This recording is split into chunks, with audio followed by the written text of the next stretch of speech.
Bappenas arahan yang diberikan.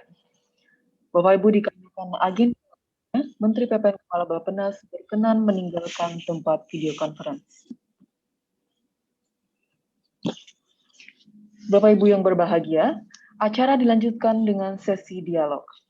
Adapun pembicara pada sesi dialog hari ini yaitu Deputi Bidang Pemantauan, Evaluasi, dan Pengendalian Pembangunan Bappenas dan Deputi Bidang Pengembangan Regional Bappenas. Sesi ini akan dimoderatori oleh Direktur Tata Ruang dan Penanganan Bencana Bappenas. Pada Bapak Sumedi Andono Mulyo, kami silakan.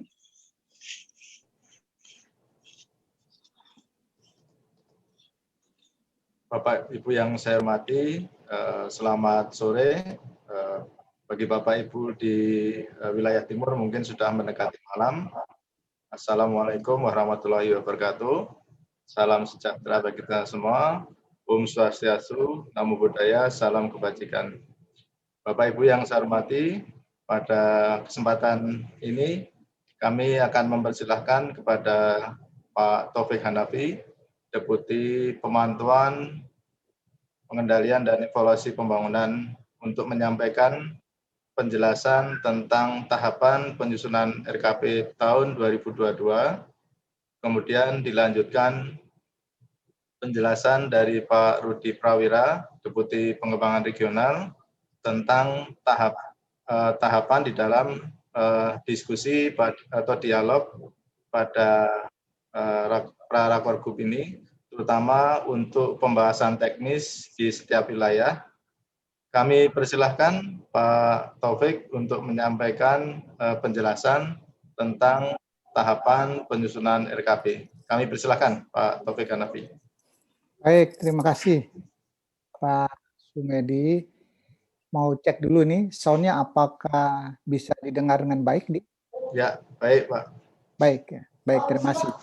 Yang kami hormati para pejabat eselon 1, 2, dan jajaran Kementerian PPN Bappenas, dan yang kami banggakan Kepala Bapeda, Provinsi, Kabupaten, dan Kota yang telah hadir memenuhi undangan Bappenas, dan Ibu Bapak hadirin yang kami muliakan.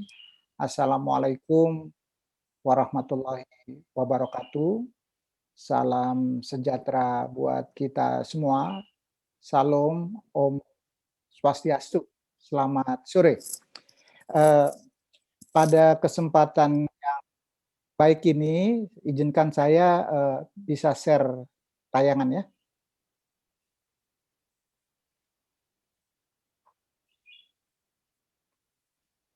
Baik. Apakah bisa dilihat ini tayangannya? Bisa ya? Baik, ya. Ibu Bapak yang kami hormati, pada kesempatan yang baik ini saya akan menyampaikan secara singkat ya mengenai penyusunan RKP 2022.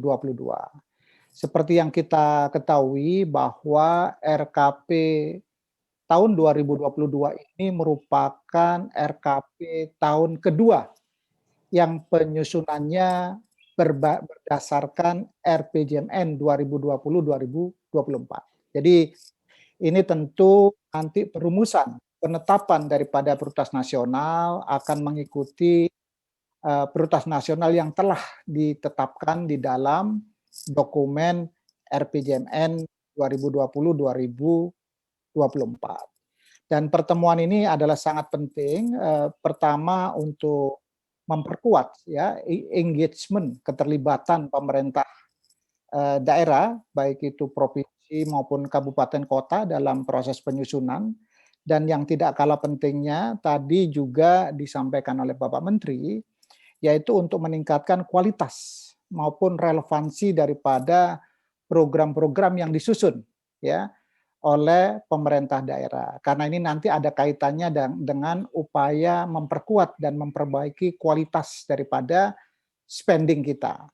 Dan yang terakhir tentu adalah memperkuat sinergi antara pusat dan daerah. Jadi itu secara garis besar mengenai pentingnya pertemuan ini.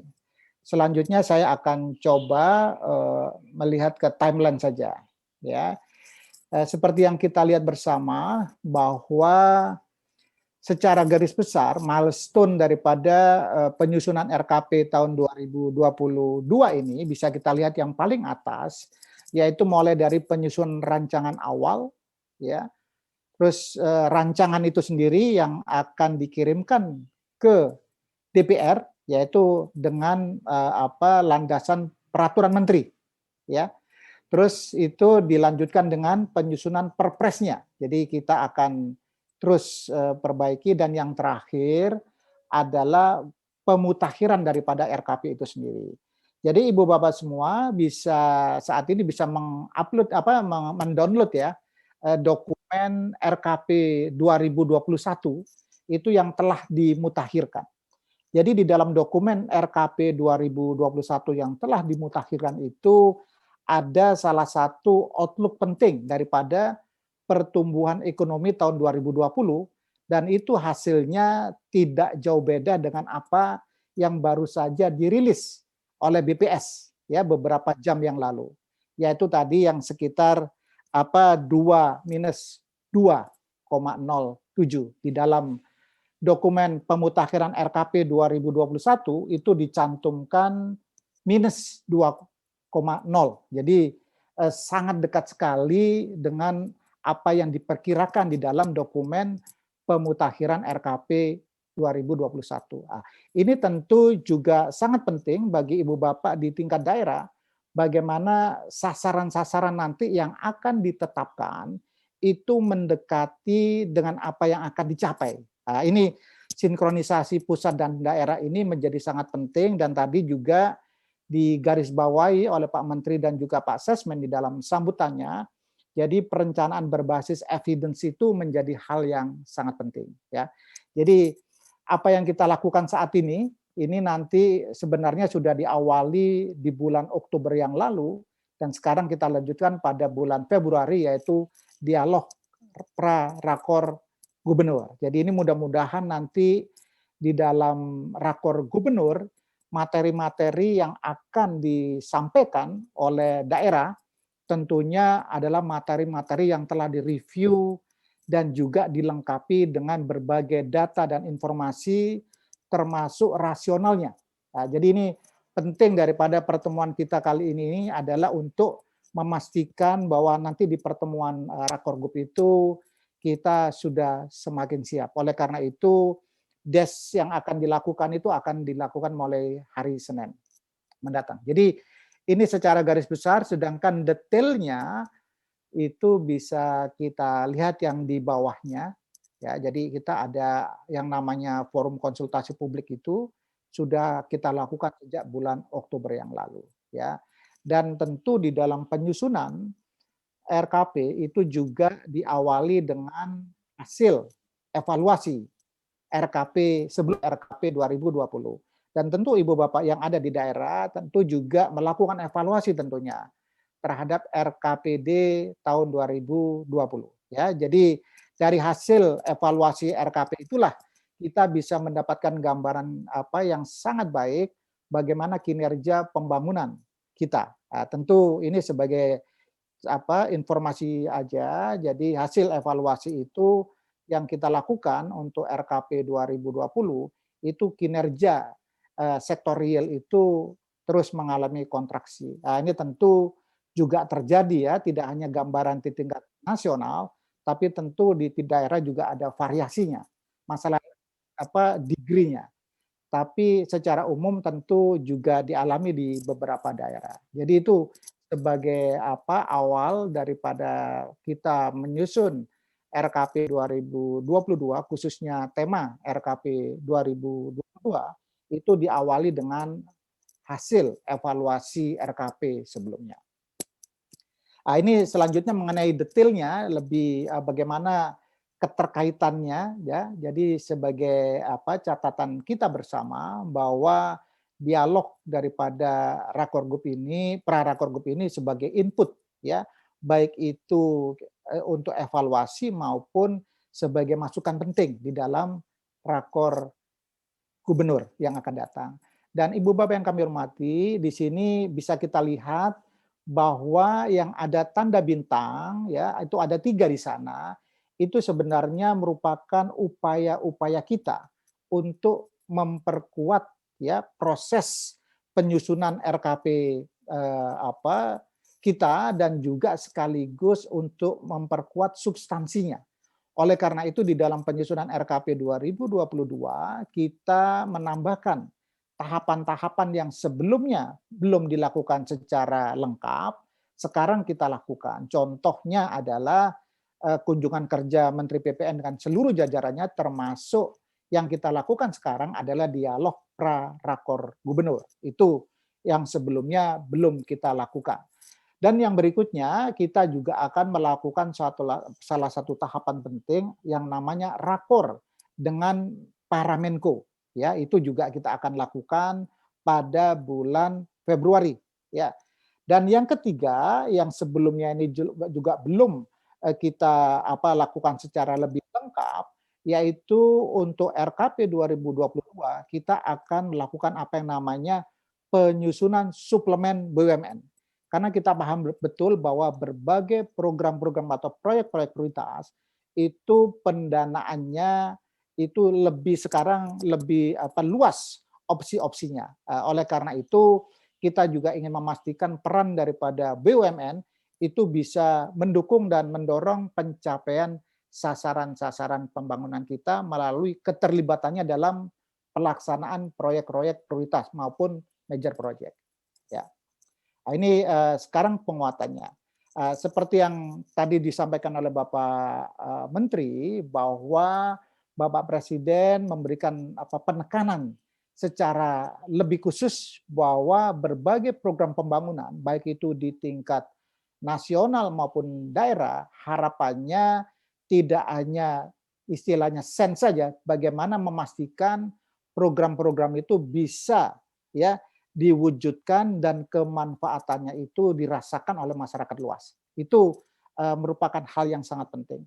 Dan di sini sebelah kanan bisa kita lihat bahwa Bappenas itu juga ditugaskan sebagai clearinghouse untuk memastikan berbagai program yang ada itu bisa disusun mulai dari tahap perencanaan, penganggarannya secara terintegrasi dan terpadu. Tentu di tingkat daerah peran daripada Bapeda menjadi sangat penting, terutama clearinghouse di tingkat daerah. Nah, ini bagaimana memastikan berbagai program-program yang ada atau intervensi-intervensi pembangunan di tingkat daerah itu benar-benar bisa dilakukan secara lebih terintegrasi. Jadi dengan prinsip DIS itu ya, terpadu, holistik, integratif dan spasial. Selanjutnya, Ibu Bapak yang kami hormati, jadi ini merupakan salah satu tahapan penting yang saat ini dilakukan di Bappenas untuk memastikan mandat ya yang diberikan untuk melakukan fungsi clearinghouse itu benar-benar kita lakukan. Jadi kami ingin menyampaikan kepada Ibu Bapak semua bahwa tahapan ini ya yang kita lakukan itu mulai dari bagaimana kita menelaah major project ya, proyek prioritas dan kita memastikan quality assurance daripada proyek-proyek yang akan kita usulkan dan ingin memastikan kesiapan daripada pelaksanaannya, clearinghouse proses ini menjadi hal yang sangat penting. Ya, salah satu contoh yang konkret itu di yang paling bawah bisa kita lihat di sini bahwa setiap proyek yang akan diusulkan yang akan kita laksanakan di tahun 2022 itu dilengkapi dengan apa yang namanya project executive summary. Ya, ini yang paling bawah ini. Demikian juga dengan cascading-nya project info memo dan form checklist. Termasuk form checklist itu adalah mengecek kesiapan daripada pelaksanaan proyek. Hal-hal seperti ini kami persilakan Ibu Bapak di tingkat daerah bisa melakukan hal yang sama untuk melakukan review dan memastikan proyek-proyek yang diusulkan itu memiliki tingkat kesiapan yang baik. Jadi ini adalah contoh yang kita lakukan di Bappenas. Dan oleh karena itu kami berharap tentu usulan-usulan yang disampaikan nanti itu juga dilengkapi dengan informasi, data, dan informasi yang memadai. Sehingga itu akan lebih memudahkan Bappenas, khususnya di sini kedeputian regional, untuk bisa mereview dan juga sampai bisa melakukan tahap quality assurance. Jadi ini yang ingin kami tekankan betul di sini pada kesempatan yang baik ini, karena yang hadir saat ini sudah berapa ini? Sudah 500-an ya. Jadi ini merupakan kesempatan yang sangat baik kalau kita adakan di Bappenas pun di DH 1 sampai 5, kita tentu belum bisa ini mengcover sampai jumlah peserta yang begitu banyak ya. Jadi mudah-mudahan pada kesempatan yang baik ini apa yang kita share ini bisa menjadi bahan masukan penting bagi daerah dalam mempersiapkan proyek-proyek yang akan diusulkan maupun yang akan dieksekusi ya di tahun-tahun berikutnya. Nah, ini adalah contoh instrumen-instrumen yang kita gunakan ya. Jadi nanti bahan ini kami akan share kepada Ibu Bapak semua sebagai bahan masukan penting, dan ini sebenarnya saat ini menjadi suatu proses yang berlangsung di Bappenas. Kami juga ingin menyampaikan kepada Ibu Bapak semua bahwa untuk mereview ya proyek-proyek ini, kenapa kita melewati proses yang begitu ketat seperti ini? Karena ini juga menjadi bagian tata kelola kita. Saat ini sebagai informasi, saat ini BPK pun juga ingin mengetahui bagaimana proses yang dilakukan ya dalam mereview proyek-proyek yang diusulkan untuk dieksekusi di tahun 2001 maupun 2002. Jadi ini sebagai bagian daripada tata kelola kita, dan sekaligus tadi yang disampaikan oleh Bapak Menteri, bagaimana kita meningkatkan quality of spending. Jadi quality of spending itu salah satunya diwakili oleh kita kesiapan dalam merumuskan suatu proyek itu.